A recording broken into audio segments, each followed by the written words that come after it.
자, 두 번째 질문 가볼게요. 자, 4번 문제부터 9번 문제까지 묶여있는 주제통합 지문입니다. 주제통합 언제나 나올 거라고 예상이 되고 신경 쓸 게 많은 녀석이죠.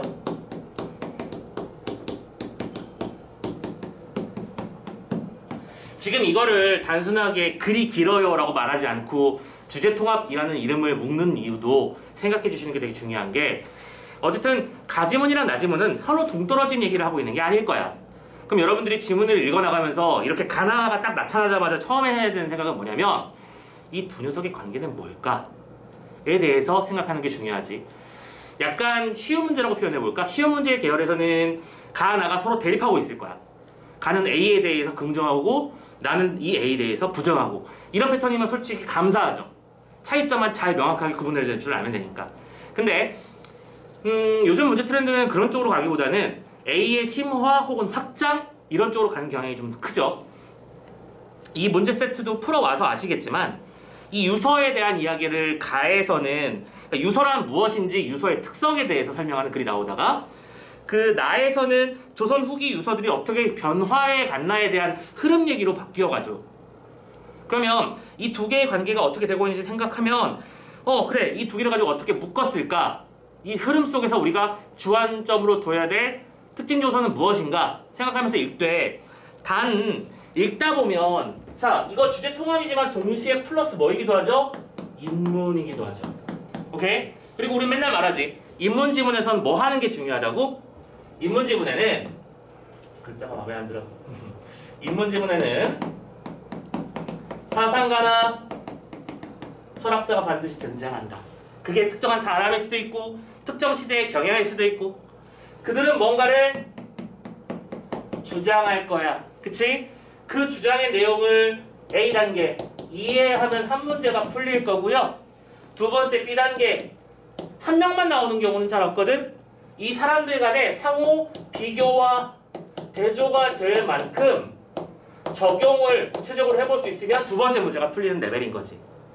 이 패턴은 어느 정도 고정되어 있는 거니까, 자, 어떻게 읽어야 될지에 대해서 기본적인 전략은 이거야. 알겠죠?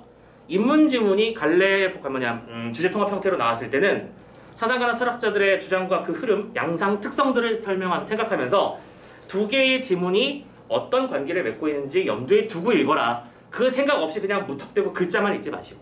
그 말씀을 첫 번째로 드리고 싶고요. 자, 일단 문제를 먼저 보면서 예측 작업 들어가 봅시다. 내가 무슨 글을 읽게 될지 예측하는 거. 4번, 가와나에 대한 설명으로 적절한 것은, 자, 딱 보자마자 되게 뭐랄까 오랜만에 보는 단어들이야. 그치?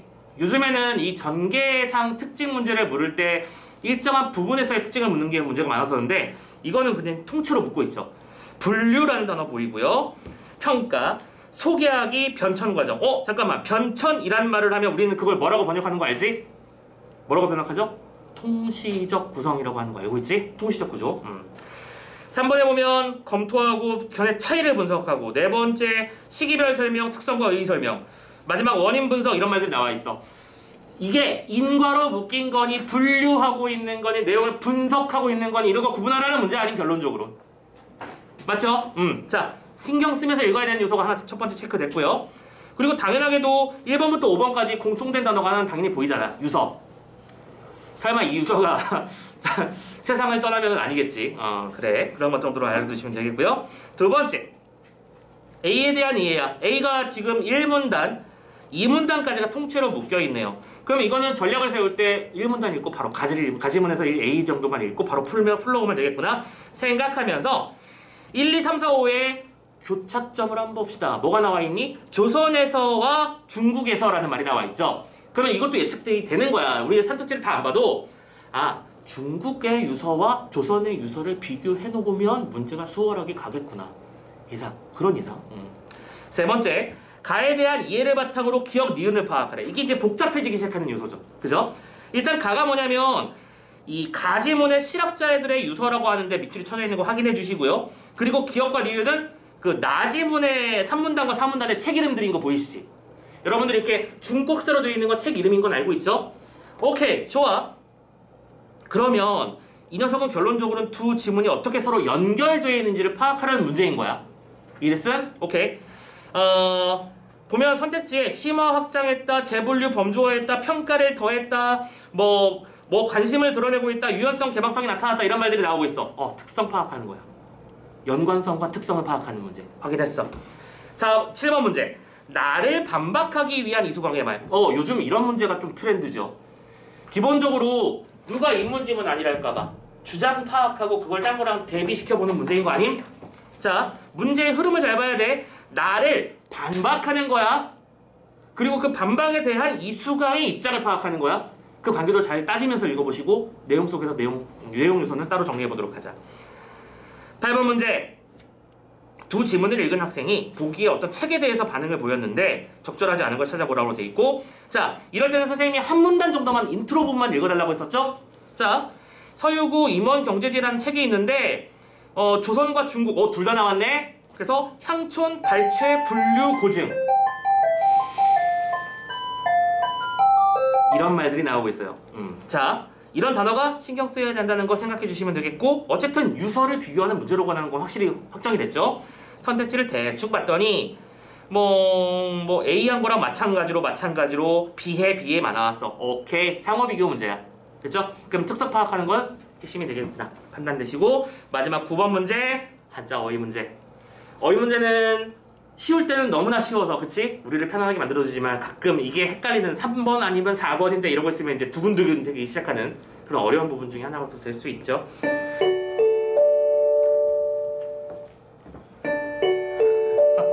방송이 너무 많아. 잠깐만. 알려드리겠습니다. 저녁 식사 이후에 저녁 잔학 수업 이전 예비종 쳤습니다. 3분 전 우리가 예비종을 치죠.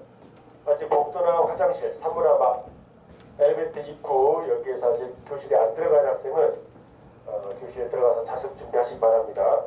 자습이 시작되면 좌석에서 이동 금지입니다. 이번 주까지는 따로 벌점을 부과하지 않지만 다음 주부터는 자습 중에 불필요하게 이동을 하거나 복도나 화장실로 나오는 학생들은 벌점을 기록하게 되어 있습니다. 그리고 나오는 이유를 기록하는 용지가 앞에 널릴 텐데, 이번 주는 잘 여러분들이 모르니까 계속 그에 대한 안내만 해드리고 다음 주 월요일부터 적극적으로 시행하도록 하겠습니다. 자, 아직 저녁 잔학 준비가 덜 된 학생들은 최근이 지금 이제 시작하는 주간이라 서로 헷갈려 하거든. 그래서 아마 친절하게 안내를 해주시는 걸 거야. 한 이번 한 주 정도는 그냥 이해합시다, 우리 모두. 자, 오케이. 다시 얘기를 넘어가서 9번 문제 얘기하다 말았죠. 자, 어쨌든 어휘 문제는 발목 잡히지 않는 게 되게 중요한 편이야.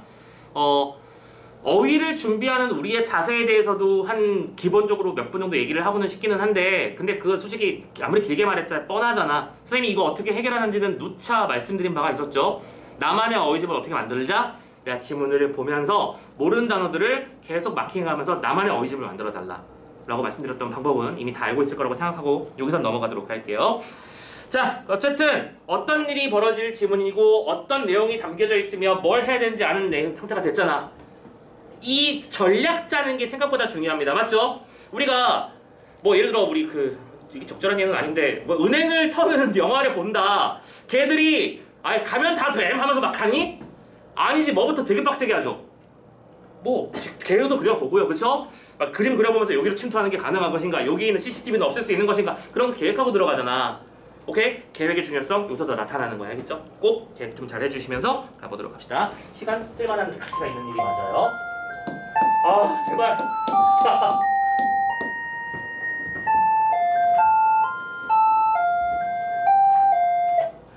자, 갑시다. 1번 문단부터요.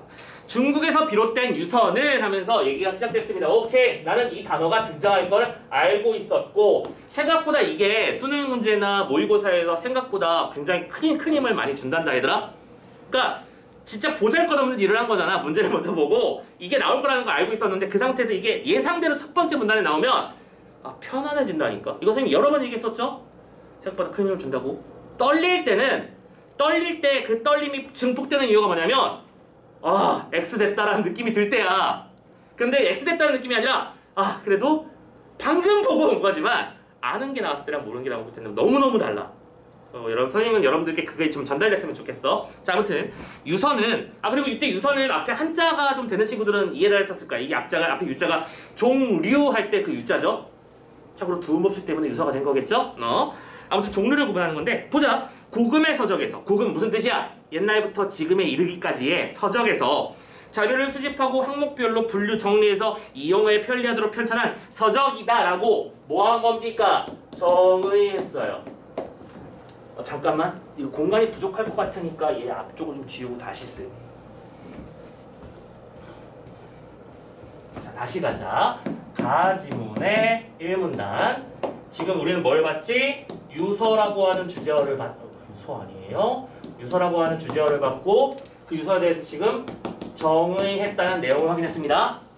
정의 자체가 어려운 내용은 아니니까 챙기적으로 넘어갑시다. 중요한 말은 그 다음부터일 걸. 일반적으로 유서는 시작했어요. 뭐 얘기하겠다는 거야? 이 녀석은 이런 특징을 가지고 있지라는 말을 하고 싶은 거겠지. 그리고 우린 또 알아. 특징 요소는 뭐가 된다? 선택지 요소가 된다. 쭉쭉 읽어가자.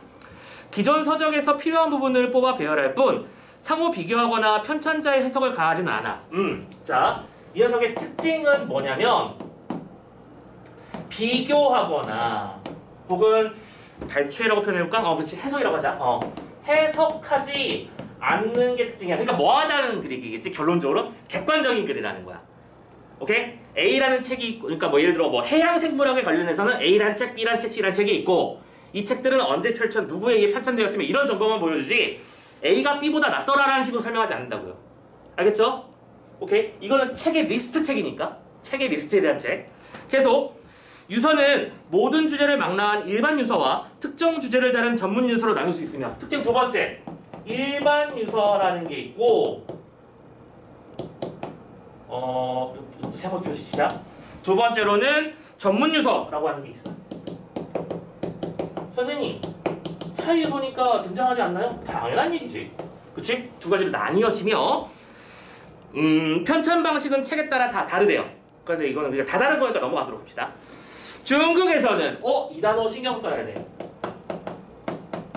인 중국. 왜 신경 써야 되지?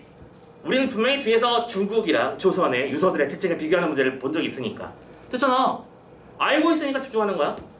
중국에서는 대체로 왕조 초기에 많은 학자를 동원해서 국가 유서를 편찬하여 가능했다. 오케이? 중국에서의 유서의 특징은 뭐냐면 이것도 특징이잖아. 그치? 왕조를 중심으로 대규모로 만들어내는 게 특징이었어. 그래서 이를 통해 이전까지의 집식을 집성하고 왕조의 위엄을 과시하는 거지. 결론적으로는 그 왕조의 어떤 위엄을 드러내는 수단도 됐다. 이런 거야. 우리가 이 정도로 컨트롤할 수 있는 능력이 있지. 우리 시대에는 이런 것들이 있고 이걸 바탕으로 더 크게 나갈 거야. 이런 거를 보여준다는 거겠죠. 자, 1분 다 벌써 끝났지? 됐어. 어려운 내용 아니었어? 감사합니다 생각하고 2분 다 넘어가자. 고려 때 중국 유서를 수용한 이후 조선에서는 오케이. 이번에는 인 조선이야. 안 봐도 비디오죠. 두 개의 차이점은 출제 요소라는 거 우리 알고 있어요. 비교하면서 읽자. 중국 유서를 활용하는 한편 중국 유서의 편찬 방식에 따라 필요에 맞게 유서를 편찬했다. 일단 기본적으로는 중국의 유서 방식을 취했대. 그럼 공통점. 그런데 다른 지점이 있단다 하면서 얘기 시작했잖아. 그럼 이건 뭐야?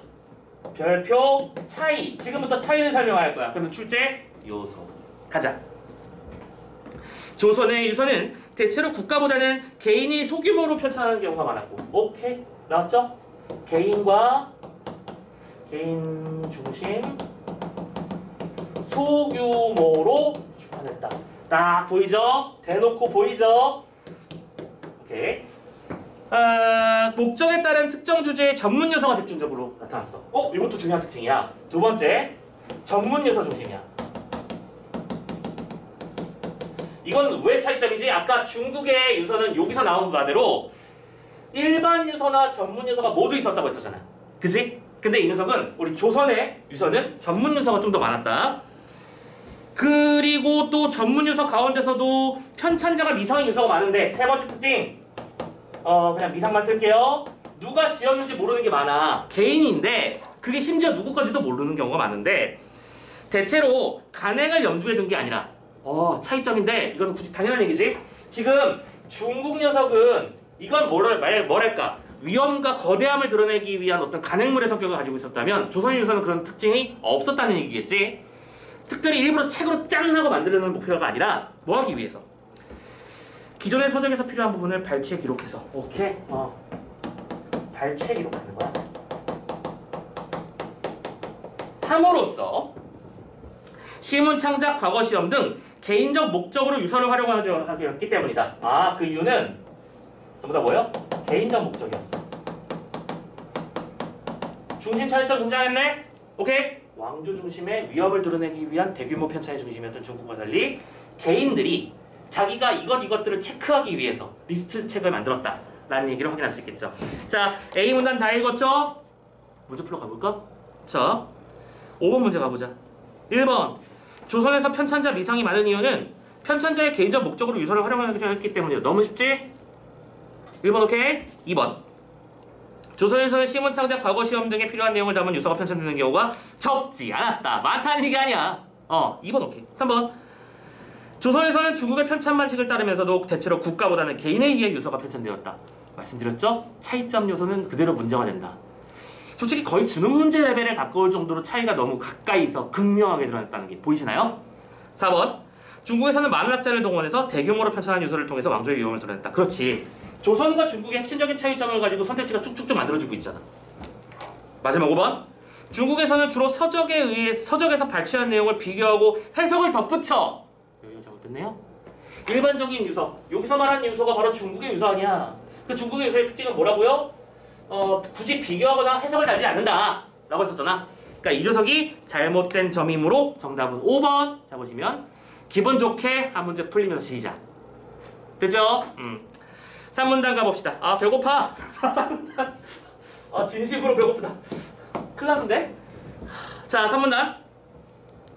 이 같은 유서 편찬 경향이 계속 지속되는 가운데 17세기부터 실학의 학풍이 하나의 주류를 형성하면서 유서 편찬에 변화가 나타났다. 자 이번에는 17세기 이후에 유서의 변화에 대해서 말하고 보죠. 그러면 이것도 결론적으로는 뭐임? 차이점이고, 그지? 차이점은 뭐다? 출제여서 다 노래를 부르고 있습니다, 그죠? 자 가자. 실학자들의 유서. 이건 중요한 단어니까 중요한 단어는 아니지만 선택지 요소니까 실학자들의 유서를 설명하는데요. 뭐냐면 현실 개혁의 뜻을 담았고 편찬 의도를 지식의 제공과 확산해 두었다. 이 녀석의 특징 요소야, 그치? 기본적으로 내용은 뭐? 현실 개혁이 필요하다. 박지원 소설 많이 봐도 알잖아, 그죠? 또 지식 제공. 확산은 안 쓸게요. 자, 이 정도의 목표를 두고 있었는데 또한 단순 정리를 넘어서 지식을 재분류 범주화. 나 이 단어 본 적 있는데. 그치?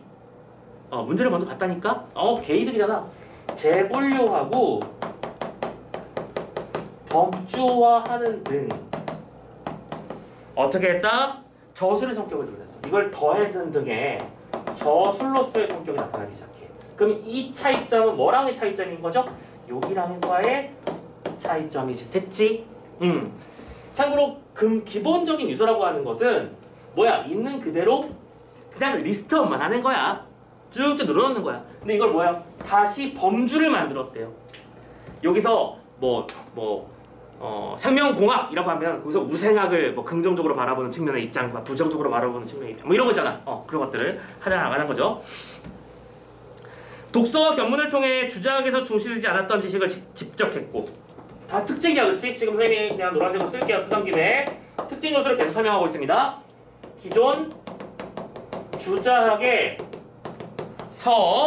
중시되지 않았던 지식을 업시켰어요. 오케이? 자, 지금 자연스럽게 선생님이 화살표를 이렇게 그려놓은 거 보이니? 지문 안에 숨어있는 차이 요소지. 그렇잖아?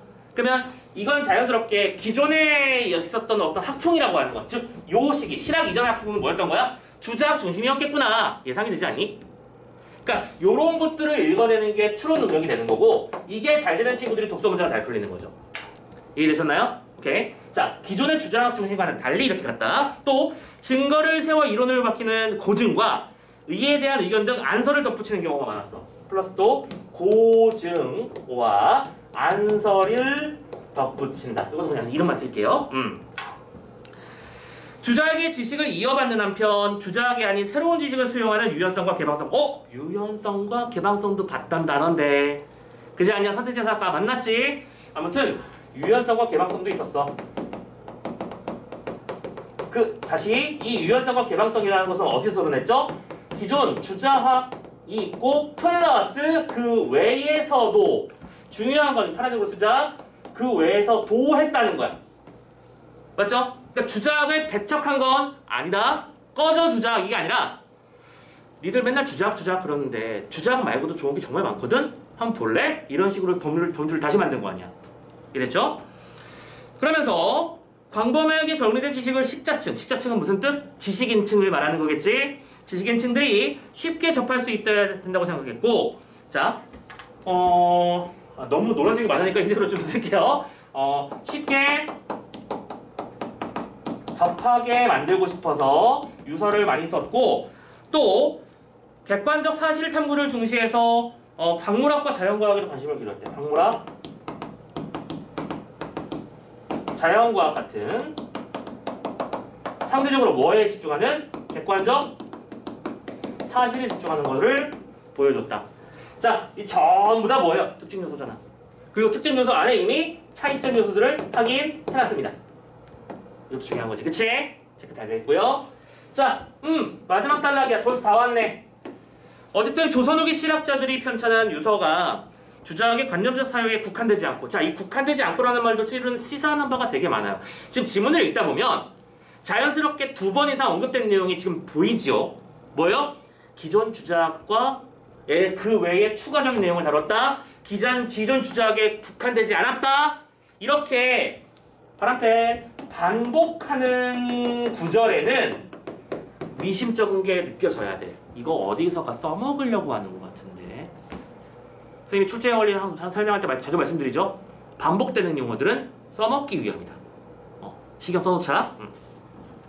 새로운 지식의 축적과 확산을 촉진한 것은 지식의 역사에서 적지 않은 의미를 지닌데 잠깐만? 우리는 이런 식의 지문 마무리를 뭐라고 부르더라?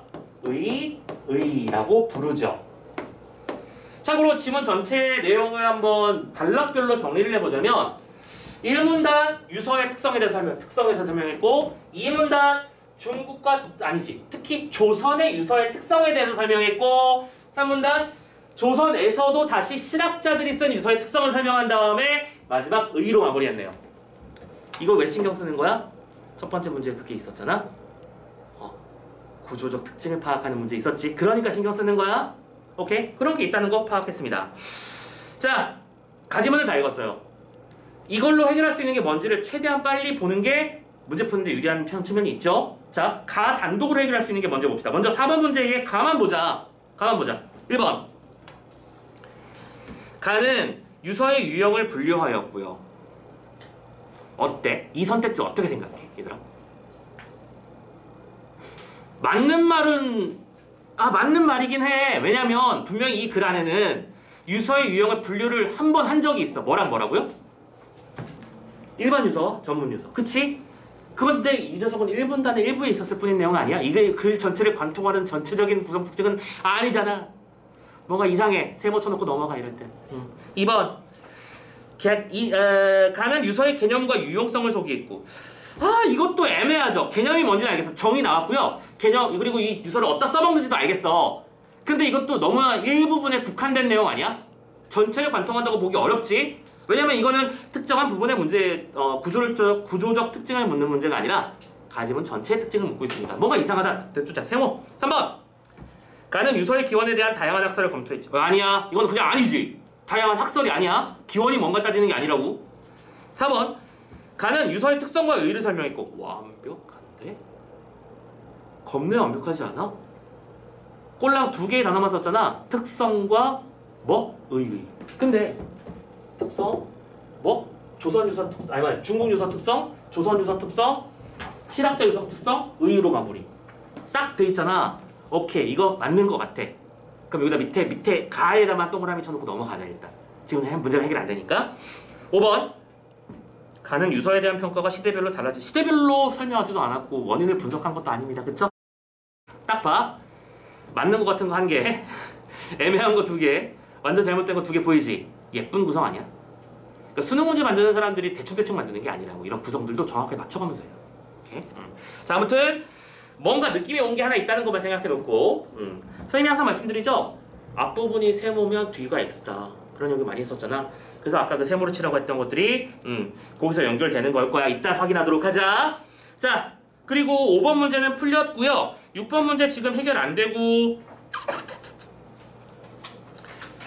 7번 문제도 안 되겠네요. 자, 어쩔 수 없어. 나머지는 상호 비교 문제니까 나지문까지 해결해야 될 것 같아요. 나지문 가자. 1문단부터 스타트. 그래서 솔직히 이 정도만 할만하지. 그치? 이런 정도의 문제만 나오면 다들 1컷 100점 나올 것 같지 않냐?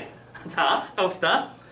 예수의 선교사들이 주국에 소개한 서양의 학문, 즉 서학은 조선 후기 유서의 지적 자원 중 하나로 활용되었다. 아하. 유서 얘기야. 그치? 근데 그 유서의 기원 중에서 우리는 서학은 어디서 소개한? 선교사들이 서학이 뭔데? 서쪽에서 온 서양 학문. 뭐 현미경을 다루고 우주론을 다루고 이런 거 있잖아. 생리학을 다루고 이런 거 있잖아. 그런 것들 말하는 겁니다. 활용됐는데요. 조선 후기 실학자들과 그렇구나. 실학자로 연결되는 거구나. 그쵸? 실학자들 가운데서 이수광, 이익, 이규경 등이 편찬한 백과 전서식 유서. 조선 후기 실학자들에 의해 편찬된 백과 전서식 유서라는 게 있는데 우리는 그걸 집중적으로 살펴볼 거야. 하면서 몇 명 나왔어? 3명 빠바방 나왔죠. 일단 체크만 해놓고 주작의 지적 영역 내에서 서학의 지식을 어떻게 수용했는지를 보여주는 대표적인 사례예요. 그냥 사례가 있다라고만 하고 넘어가진 마. 지금 이 문장이 뭐였죠? 어쨌든 주작의 영역 안에서 서학을 수용하는 방법을 논의야. 참고 주작의 영역 안에서 화살표를 반대로 했다. 서학을 수용하는 것들이 어떤 과정을 통해 보였는지 우리는 유서를 통해서 확인할 수 있다 라고 되어 있어요. 그러면 지문의 흐름 속에서 우리가 꼭 신경 써야 될 요소는 이 중국의 주작이랑과의 관계는 어떻게 맺었는가를 따져보는 게 중요한 거겠지. 이런 것도 예상이 되면 되게 독서가 잘 되는 지문인 거야. 됐지? 자, 일단 1문단 읽었습니다. 그러면서 이제 2문단이 시작되고 있는데 여기서는 좀 글 전체를 보는 얘기를 좀 잠깐만 해볼게요. 앞에서 분명히 이수광, 이익, 이규경이라고 하는 3명을 동시에 정확하게 플레임으로 불렀지. 왜 그러는 거야? 설명하려고 그런 거 아니야? 맞잖아. 이수광 등이 아니야. 대표적인 학자 이수광은이 아니라고요. 첫 번째로 뭐라고 돼 있어? 17세기의 이수광이라고 되어 있습니다. 네모 빠박 치고요. 모임 이거. 모임. 그 다음 단락을 봤더니 18세기 이익이 나오고 그 다음 단락을 봤더니 19세기 이규경이 나옵니다. 시간의 흐름, 통시죠. 오케이? 그리고 각 학자들의 견해, 의견, 등심, 특징, 비교 이걸 하면서 읽으면 되는 거잖아. 우리는 이미 예측했었고요. 그지? 오케이? 요런 흐름으로 가는 거구나 판단했고요. 이제 가봅시다. 이수광은요 주자뿐만 아니라 다른 학문에 대해서 열린 태도를 가지고 있었어. 주자학 왜 파란색으로 쓰는지 감 잡으세요? 지금 6천만 원잖아. 아니 주자학이랑 과의 관계를 지금 몇 번째 말하는 거야 계속. 그렇잖아. 내려고 그러는 거 아니야. 주자학과의 관계가 뭐냐? 이 녀석은 주자학 플러스 다른 학문. 그래서 이거를 결론으로 뭐라고 내렸냐면 열린 태도를 견지했다고 했나? 가지고 있었다고 했네. 견지한다. 같은 말입니다. 열린 태도를 가졌대요. 주작? 오케이? 근데 주작 아니고 있어? 오케이, 들어와봐. 일단 들어와. 살려드릴게. 다 들어와봐. 주작에 기초하여 도덕에 관한 학문과 경전에 대한 학문 등이 주류였던 당시 상황에서 그는 오케이, 봐봐. 그럼 이거 뭐야? 차이점이다. 자, 보자. 당시에는 주작이 모든 것에 뭐였다? 중심이었다. 오케이? 그런데 그와 달리 차이점. 실학자였던 우리 이씨 아저씨는, 이수광은 지봉유설이라는 책을 통해서, 책 이름은 지봉유설 이라는 책을 통해서 당대 조선의 지식을 망라해서 항목화하고, 자 보자, 한 일은 뭐다? 당대의 저 지식을 전부 다 망라했어요. 일단 다 끌고 오는 거야. 이게 뭐라고? 백과 전서식 유사의 기본 형태지. 말했잖아 아까. 이런 종류의 이야기를 하는 책에는 이런 것들이 있다고 쭉 리스트업을 하는 책이라고요. 오케이? 다 가지고 온 다음에 항목화를 했고요. 이런 단어 되게 중요합니다. 하나하나가 다 중요해요. 망라했다, 항목화했다. 항목화했다는 얘기는 뭐지? 범주를 만들었다는 얘기잖아. 맞지? 아까 말했지. 실학자들의 유사의 중심 특징이 뭐라고요? 재분류와 범주화라며. 오케이, 여기다 나와있어. 계속 사신의 일원으로 중국에서 접한 서양 관련 지식을 객관적으로 소개했지. 여기다가 플러스 중국에서 접한 이런 것들은 중요한 거니까 넘어가고, 일단 핵심 뭐냐면 서양 지식도 객관적으로 소개했다. 뭐요? 합쳐진 요소 맞지? 요대로 맞지? 오케이? 당대 주사학 가져왔고요. 서양 지식도 그대로 들고 왔어. 그리고 그거를 객관적으로 소개했어. 서양 애들은 이런 얘기를 하던데, 그지 같은, 이게 아니야, 이런 얘기를 하고 있었음. 그걸 뭐라고 불러가지고서는 열린 태도. 계속 이에 대해 심성수양의 적절을 절실하지 않을 뿐더러 주자학이 아닌 것이 뒤섞여 순수하지 않다는 일부 주자학자들의 비판이 있었지만, 축제 요소를 보여주네. 일부 일부 맞지? 니은이다. 주자학자의 비판 나왔어. 당연하게도 이 주자학자들의 입장에서는 두 가지가 문제라고 했는데, 첫 번째는 뭐냐면 절실하지 않아. 오케이?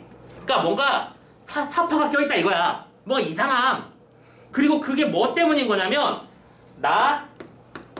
주자학이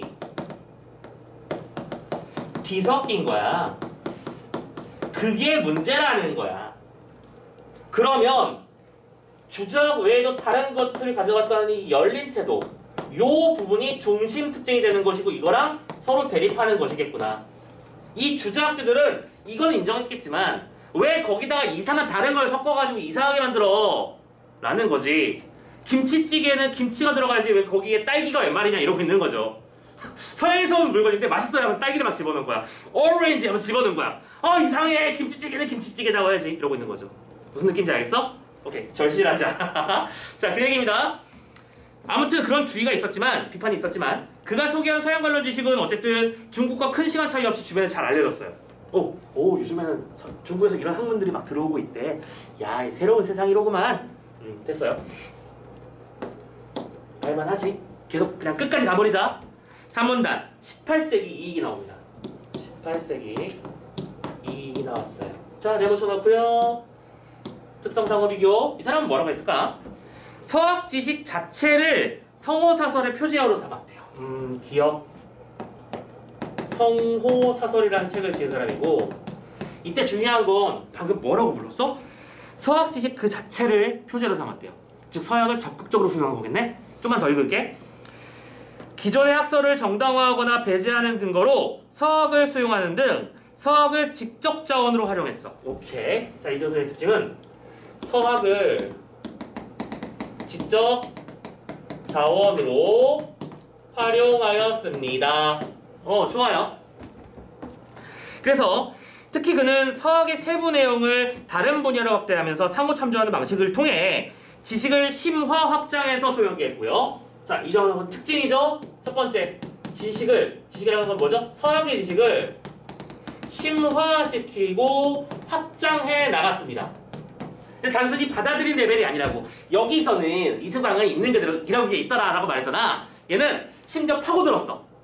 이걸 보니까 이런 것들을 얘기하고 있는 것 같고, 이런 것들은 이런 식으로 전체적인 어떤 카테고리가 만들어지고 있고, 막 이렇게 설명을 하고 있는 거겠지. 그래서 또 서학의 해부학과 생리학을 그 자체로 수용하지 않고요. 근데 이건 또 특징이야. 서양의 해부학과 생리학. 서양의 해부학과 생리학. 참고로 이 서양의 해부학과 생리학이 조선에 받아들여진 그 과정 관련된 지문도 기출에 한번 나온 적이 있었거든. 실은 처음 나오는 개념이 아니야 이거. 이 기가 어떻게 움직이는 뇌의 어떤 움직임과 관련해서 혹시 이 지문 기억나는 사람 있는지 모르겠어요? 그죠? 처음 듣습니까? 아, 기출 공부해야겠구나. 자, 아무튼 간에 그래서 재분류를 하면서 바꿔 수용했고요. 잠깐만 어디를 읽고 있는 거지? 자체로 수용하지 않고 주작의 심성론 하위 이론으로 재분류했어요. 근데 재미난 점은 이걸 어떻게 했느냐? 이 녀석은 이퀄 주작의 하위 항목으로 재분류한 거야. 그러면 이거 정말 중요한 특징인 거네. 이 성어사설의 특징은 뭐냐면 좀 더 디테일하게 서양의 학문, 서학을 받아들인 건 맞는데 그 학문을 받아들일 때 무슨 짓을 한 거야? 주작의 카테고리 안에 넣어버린 거야. 그러면 당시 주사학자들은 어씨 이상한데? 아까 그거지? 우리 이승환 씨는 김치찌개에 딸기랑 망고를 넣었는데 이 사람은 딸기를 잘게 썰어서 녹여버린 거야. 있긴 있는데 원래 김치찌개 같지 않느냐, 맛 좀 새로워지고 좋지 않느냐 이러고 있는 거잖아. 그쵸? 그래서 하위로 재분류한 등을 아무튼 지식의 범주를 바꾸어 수용했지. 요 말로 정리가 됐어요. 지식의 범주를 바꾸어서 수용했다. 오케이, 이게 특징 확인했습니다. 자, 4문단 넘어가 볼까요? 뽀뽀봄. 가봅시다. 이번엔 누구? 19세기 이규경. 이 사람도 이 사람의 특징을 한번 파악해 보도록 합시다. 무슨 특징인지 한번 볼까? 오, 이름이 길다. 오주연 문장 전선. 그냥 니은 책이라고 할게요. 중요한 건 책의 이름이 아니니까. 이 책을 쓰신 분한테 중요한 말이지만. 아까 기억성어사설 얘기했고 니은 책이라고 할게요. 아무튼 이런 책이 있는데 서학을 적극적으로 활용했습니다. 오케이, 일단은 이쪽도 서학을 적극적으로 활용한 거 확인이 되고 있는데 좀만 더 읽어보자. 너무 짧아. 일단 그는 성어사설의 일부 분류 체계를 적용했고 이익과 마찬가지로 공통점 얘기가 나왔어. 그지? 뭐예요? 천문학, 우주론 등의 내용이 수록돼 있대. 근데 이거는 일단 넘어갈게. 그가 주로 유서의 지적 자원으로 활용한 중국의 서학 연구서들은 오케이? 이때 이 사람은 뭘 많이 이런 특징이야? 중국에 소개된 서학의 내용을 중심으로 가져왔나 봐. 그치? 그러니까 중국에서 받아들여지고 있는 서학을 가져온 거야. 그러면서 서학을 소화하여 중국의 서학 연구서는 서학을 소화해서 중국의 학문과 절충한 것이었고. 오케이, 가보자. 중국에 소화된 서학들의 특징은 뭐였냐면 절충이야. 그래서 항상 말씀드리지, 이 절충이라는 게 뭐거든? 서로 일정 부분 손해를 감수하며 새로운 모양을 합쳐지는 거죠. 어느 한쪽이 일방적으로 이기는 건 절충이 아닙니다. 그러니까 이건 참고로 어디의 상황이냐면 당시 중국의 상황이야. 오케이? 세상의 중심은 우리나라야. 그래서 참고로 중국의 이름이 왜 중국인데 세상의 중심이 있으니까 중국이에요 라고 생각했는데 서양 애들은 이미 우주가 어딘지에 대해서 생각하고 있고, 그쵸? 인간의 근원에 대한 철학도 깊어 있고 장난 아닌 거야. 아씨, 우리가 짱인데? 뭐가 좀 이상한데? 하면서 요즘도 많이 하는 거 있잖아. 이번에 뉴스 나오던데 안중근 의사를 중국인으로 소개하고 있던데요. 우리 그 대북공정이 아니지, 대동아공정이라고 뭐야. 아무튼 간에 이제 1대1로라고 했었나. 아무튼 뭐가 얇게 뭐야. 가끔 우리가 뉴스를 가만히 보고 있다 보면 다 자기들 거래잖아. 그치? 근데 그게 그냥 생떼 부리기가 아니야. 진짜 그런 의식을 갖고 있기 때문이야. 오케이? 교육과 사상이 그런 데서 되게 중요하게 나타나는 건데, 참고로 이때도 그런 일이 벌어졌겠지. 당연하게도. 오케이? 세상의 중심은 우리라는 인식이 있었던 사람들인데 서양 학문들이 막 들어오니까 이거 옛날에 우리 선조께서 다 말씀하셨던 거야. 다 있었던 건데 우리가 좀 다르게 인식하고 있는 것 뿐이잖아. 이렇게 판단하는 거죠. 그러면서 들어갑니다. 그렇게 중국을 토대로 생각하는 서학 중국 원류설을 반영했대요. 중요한 말이죠. 이게 뭐냐면 이퀄 서학 중국 원류설. 누차 말씀드리지만 중국이 짱짱맨. 이 모든 건 다 원래 중국에 있었다. 나쁜 놈들. 아무튼간 다 뺏어가죠. 김치도 우리 거, 태권도도 우리 거, 한복도 우리 거. 요즘 김치 소개하는 거 보면 되게 가짠죠. 그 무슨 차이 이름도 기억이 안 나. 무슨 짜이차오 이런 느낌이었는데 혹시 이름? 텅차이 맞아. 무슨 되도 않는 소리를 하고 있어. 참고로 근데 상식적으로 여러분들 그건 알지? 우리 고유의 전통의 김치는 원래 빨간 김치가 아닌 건 알죠? 고추가 조선 후기 때 들어오면서 빨개진 거지 원래 우리의 김치는 고유의 김치는 백색이었다. 백김치였다. 아무튼 간에 무슨 파워차이 말도 안 되는 소리. 아무튼 짜증나. 자, 원리설을 발행했고 이에 따라 이규경은 이 책들에 담긴 중국화된 서학 지식과 서학 중국 원리설을 받아들이고 문명의 척도를 여겨진 기존의 준화화되면서 탈피하지 않으면서도 서학 수용의 이질감과 부동감에서 자유로울 수 있었던 뭐가 있었다는 거야. 특징이 나오는 거야. 뭐다? 분명히 새로운 학문이야. 세상을 바라보는 새로운 관점인데 가져올 때 중국에서 절충돼 버린 중국 원류설의 서학을 가져와다 버리니까 주작에서는 벗어나지 않고도 서학을 수용할 수 있었던 것이 되는 거지. 무슨 말인지 얘기했나? 오케이? 그럼 이 녀석과의 차이점도 이제 구분이 되셔야 돼요. 여기는 통째로 담그기, 여기는 잘 썰어서 섞어놓기, 세 번째 원래 김치찌개가 이렇다고 우기기. 됐잖아. 원래 딸기 들어감. 딸기가 지금 우리가 모르는 사이에 이렇게 바뀐 것 뿐인데 거기 마늘 집어넣잖아. 비슷한 거야. 막 이러고 있는 거야. 너무 비유가 적절한 것 같지 않냐? 그때 선생님 생각은 그래. 아무튼 간에 좀 어처구니 없는 말이지만 그래서 이 곁은 중국의 서학 연구서들을 활용해서 매개적 방식으로 그쵸? 매개적 방식이란 말 썼네요. 그러니까 학자들은 어쨌든 당대의 주류에서 크게 벗어나는 게 굉장히 위험한 일이잖아. 그치? 다들 A라고 주장하고 있는데 B라고 말하는 건 어처구니 없는 일이잖아. 혹시 여러분들 그 선생님도 그냥 취미 삼아 보는 거지만 그 양자역학 얘기 좀 관련해서 좀 들은 적 있어? 아는 사람은 알 거야. 양자역학을 아인슈타인은 끝까지 거부했다. 선생님 이걸 왜 하냐고? 독서지문 기출지문에 나오잖아. 양자역학의 미시세계와 거시세계의 차이점 설명할 때.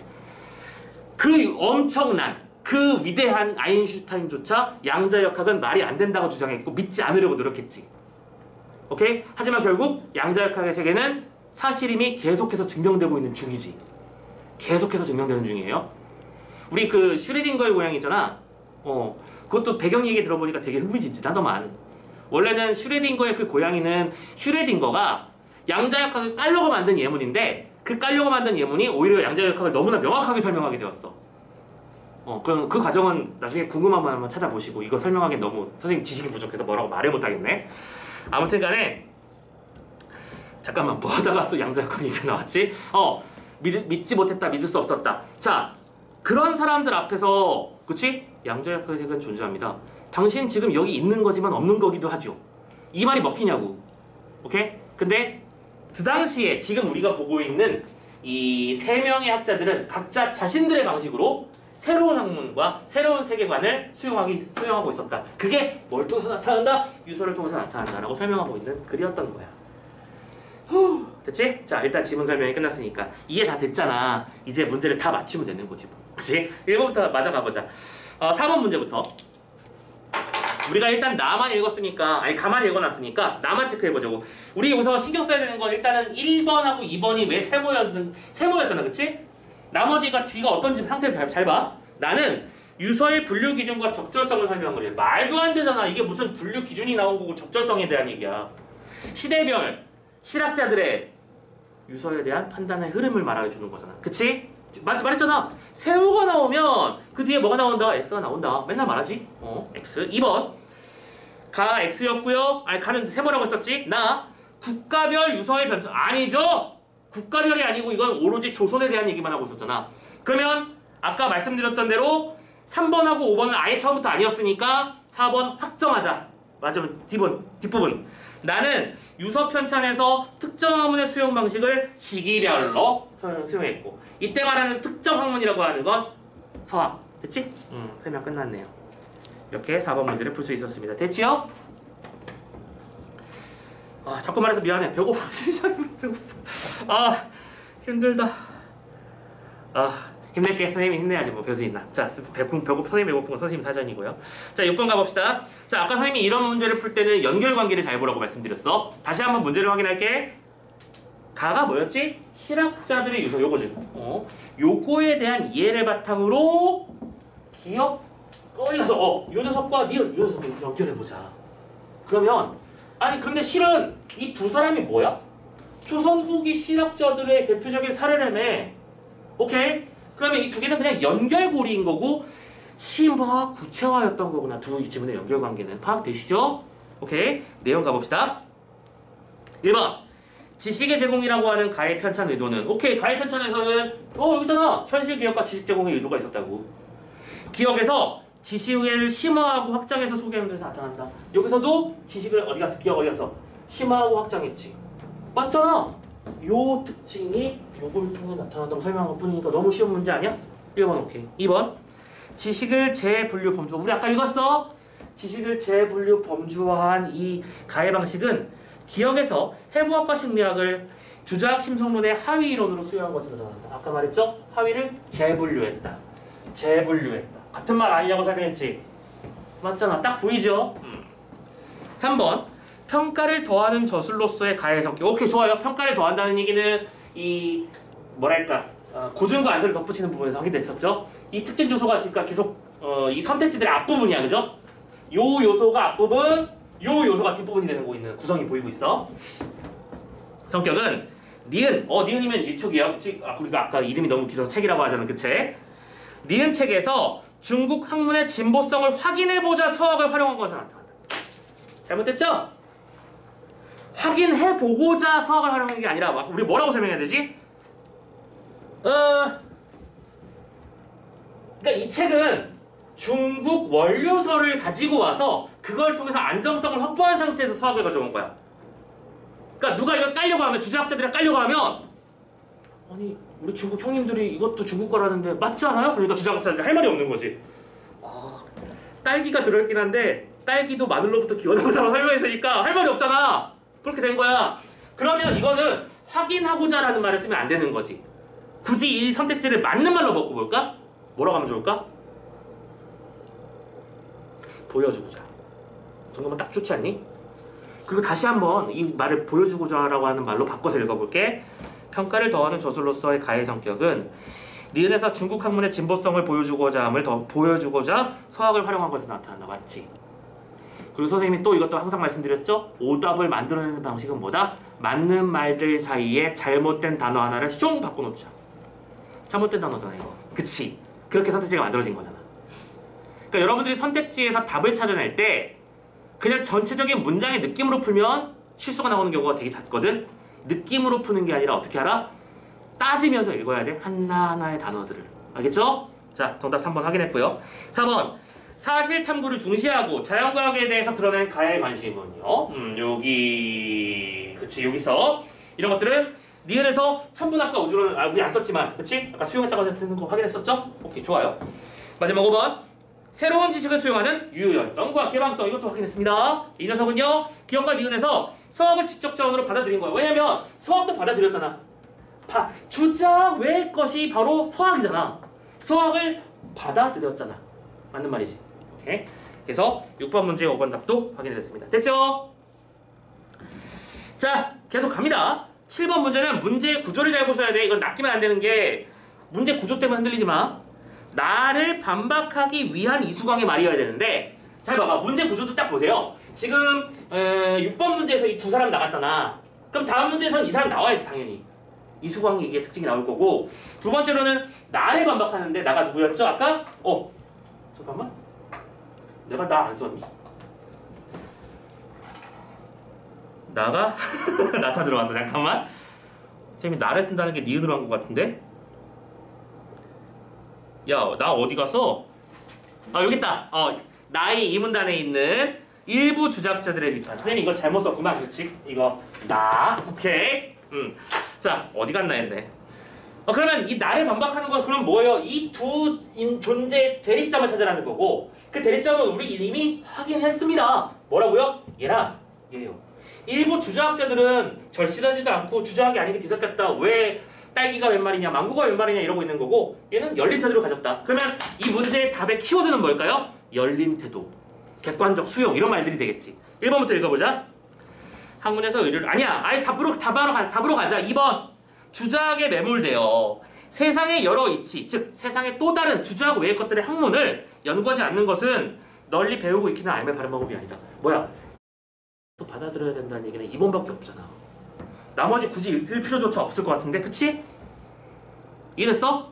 오케이? 나머지 얘기는 딴소리 하는 거죠.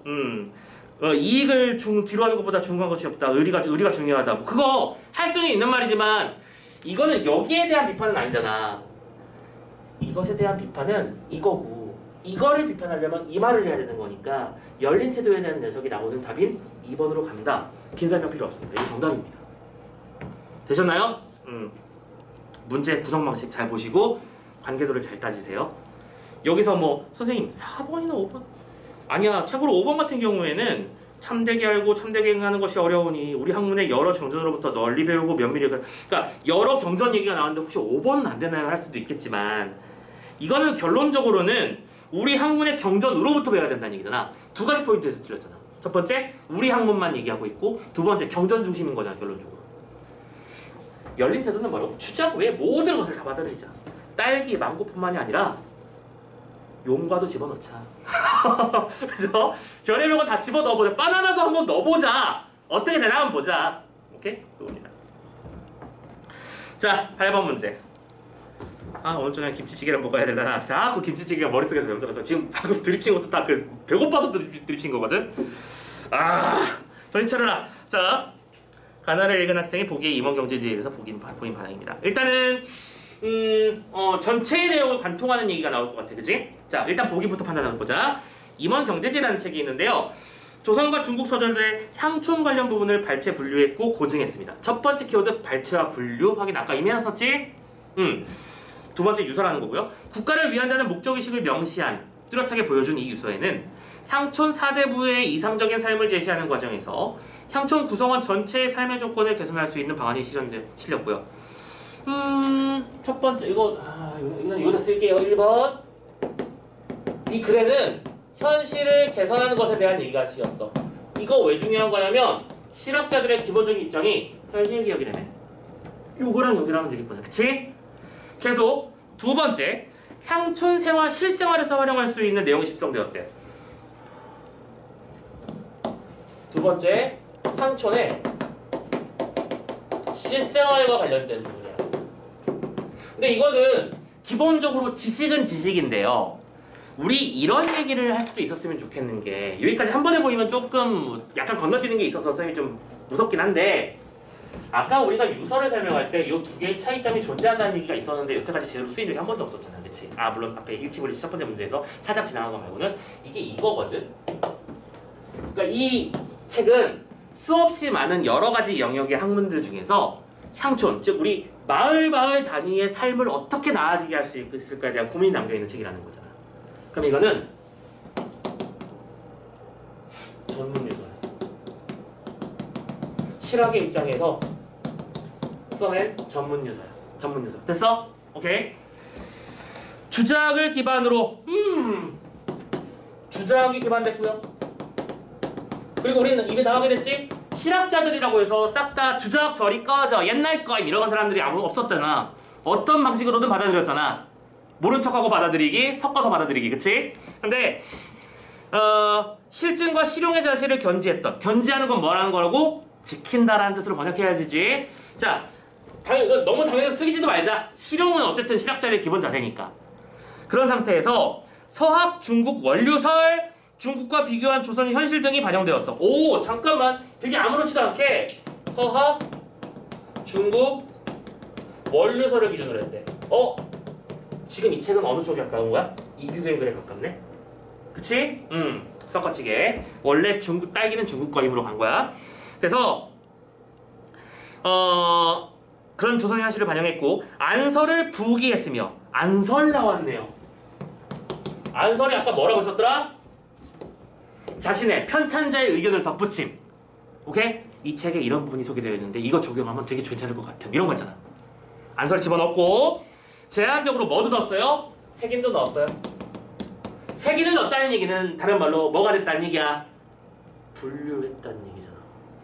구조화했다는 얘기잖아. 그치?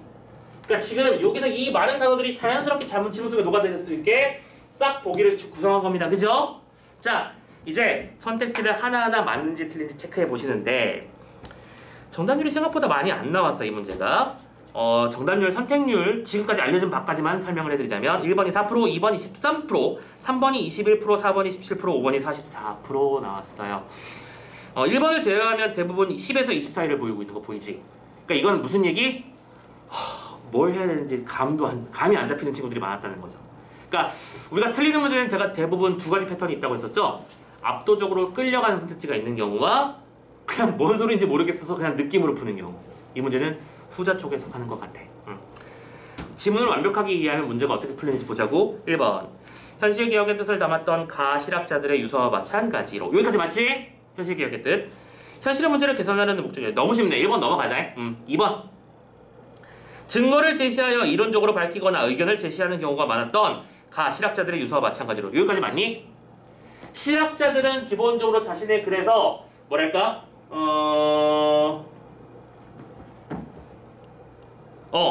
증거를 제시해서 이론을 밝혔다. 지금 이런 내용들 가에서 실학자에서 지금 우리 증거 얘기를 어디서 했었더라?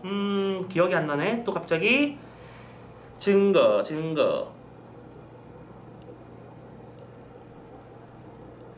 뭐 이걸 굳이 찾으려고 노력하니 지금 여기서 앞에서 했던 얘기들은 그냥 다 그런 얘기였잖아. 그치? 실학이라고 하는 건 어쨌든 어떤 느낌의 학문이 아니라 실제적으로 증명할 수 있는 것들을 통해서 구체적인 삶에 적용하는 학문이었다는 걸 전제로 깔기 때문에 이 정도는 그냥 충분히 그냥 갈 수 있을 것 같아. 자, 오케이. 그런데 마찬가지로 편찬자의 고증과 의견이 반영됐다. 어떤 얘기하는 거야? 편찬자의 고증과 의견. 요거지. 요 요소를 가져왔다. 그 말하는 거잖아. 그쵸? 2번도 오케이. 3번 당대 지식을 망라하고 서양 관련 지식을 소개하고자 한 나의 지복 유세를 비해. 일단 여기까지도 당연히 맞습니다. 그쵸? 그러니까 지복 유세이 무슨 책인지에 대해서는 이미 설명을 해놨어요. 특정한 주제를 중심으로 편찬되는 전문 유서의 성격이 강하구나. 잠깐만. 근데 이거는 뭐야? 당대 지식을 망라했다는 얘기는 싹 다 가져온 거잖아. 싹 다 가져온 걸 우리는 전문적이라고 부르지 않습니다. 다 알려주는 건 일반 쪽이지. 근데 반대로 이 글은 뭐라고? 아까 확인했잖아. 전문 유서라고요. 이해됐음? 그래서 3번도 올바른 말. 됐지? 4번 갑니다. 기존 학설의 정당화 내지 배제에 관심을 두었던 성어사설에 비해라고 돼 있어. 자, 향촌 사회 구성원의 삶에 필요한 실용적인 지식의 활용에 대한 관심이 드러났겠구나. 왜냐면 나의 성어사설 얘 또 어디 갔어? 오케이? 이쪽에서는 지식의 범주를 어쨌든 새롭게 바꾸어 수용을 하려고 했지만 기존의 것들의 뭐랄까 정당화 내지 배제에 관심을 두는 식으로 어쨌든 학문 전체에 대한 얘기를 하는 게 정어사설의 핵심이잖아. 근데 이 지봉유설이 아니지. 이 제목이 뭐야? 자꾸 까먹어. 임원 경제지라는 책은 그런 이론 차원이 아니라 실제적이고 구체적이며 실생활에 적용할 수 있는 그런 향촌에 대한 얘기만 하고 있었잖아. 전문 유서이기 때문에 충분히 얘기할 수 있는 거 맞잖아. 4번도 오케이야. 답은 5번일 텐데, 자, 잘 봐. 중국을 문명의 척도로 받아들였던 나의 책과 달리. 이거 맞지? 이 말이 왜 맞는 건지 우린 설명할 수 있어. 중국 원리설 때문이지. 중화관념에 구애받지 않고 중국의 현실과 조선의 현실을 비교한 내용이 확인되겠구나. 자, 뭐가 잘못됐어? 중화관념에 구애받지 않고라고 말했던 부분. 중화관념이 뭐더라? 이 세상 모든 것은 중국으로부터 출발한 것이다. 그게 뭐라고? 서학 중국 원류설. 근데 아까 지문에서 뭐랬어? 이 책은 서학 중국 원류설을 받아들였대. 그러면은 중국의 중화관념의 구애 매우 된 건데요? 답 5번이네. 확인했어? 여기서 잘못된 거야. 그리고 또 다시 한번 말씀드리지만 여기서도 이 뭐랄까 그 중화관념에 구애되지 않고의 그 부분만 살짝 바꾸면 맞는 말 되지 않음? 다시 읽어볼게. 중국의 문명의 척도로 받아들였던 나의 오주연 같은 그 책과 마찬가지로 중화관념에 입각하여 중국과 조선 현실을 비교했구나. 맞잖아. 그러면 이건 달리가 아니라 공통점이었던 거기 때문에. 이래서 5번 답을 잡아내시면 되겠습니다. 이제 오답이 만들어지는 패턴들은 계속 말씀드리고 있습니다. 맞는 말 사이에 자꾸 이상한 말을 뜯어준 다음에 그 이상한 말을 한번 대치, 그러니까 같은 말로 바꿔 놓은 다음에 그걸 또 되게 있을 법하게 그럴듯하게 꾸며놓는 게 선택지들의 특징이고, 이 선택지를 얼마나 능수능란하게 골라내고 찝어낼 수 있는가가 독서 지문의 1등급의 비결이다. 이걸 생각하는 게 중요하다고 말씀을 드리고 싶어요. 아셨죠? 오케이. 자, 여기까지 해서 8번 문제까지 해결했고요. 참고로 9번 문제는 뭐건데 기본적으로 쉽지. 따라가는 건 의거하는 거 맞고요. 뭐 3번에 쉬운 건 용이한 거, 뒤섞이는 건 혼자 하는 거, 바꾸는 건 변경하는 거 맞잖아. 참고로 2번이 정답이었죠. 계몽하는 게 아니라, 이어받는 건 계몽하는 게 아니라 뭐 하는 거지? 계승. 오케이? 이어받는 거니까 이을승자 써서 계승한다라고 설명하는 게 맞을 거고, 여기까지 설명해서 자 4번부터 9번까지 주제통합 지문까지 쭉 마무리 한번 지어봤습니다. 됐나요? 자 고생 많이 하셨고, 선생님도 일단 충전 좀 하고 올게. 힘들다. 자 잠깐 쉬었다가 다음 지문 넘어가 봅시다. 이제 문 앞 한번 건드려 보자.